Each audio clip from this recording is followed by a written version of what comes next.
Sekarang kalian mengatakan bahwa kita akan mendengarkan aspirasi dari masyarakat. Kita akan melaksanakan aspirasi dari masyarakat tanpa menjelaskan aspirasi apa yang kalian maksud, aspirasi apa yang kalian dengar dari masyarakat. Sudah terlalu banyak kata-kata kosong, janji-janji kosong yang dilemparkan kepada kita semua dan tidak ditepati.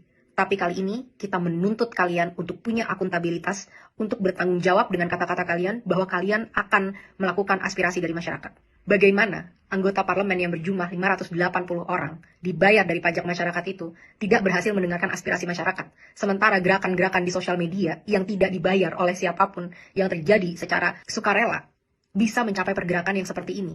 Harusnya kalian semua merasa malu dengan apa yang terjadi di situasi Indonesia saat ini.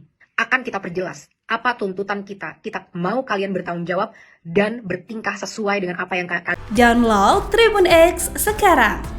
Menghadirkan lokal menjadi Indonesia.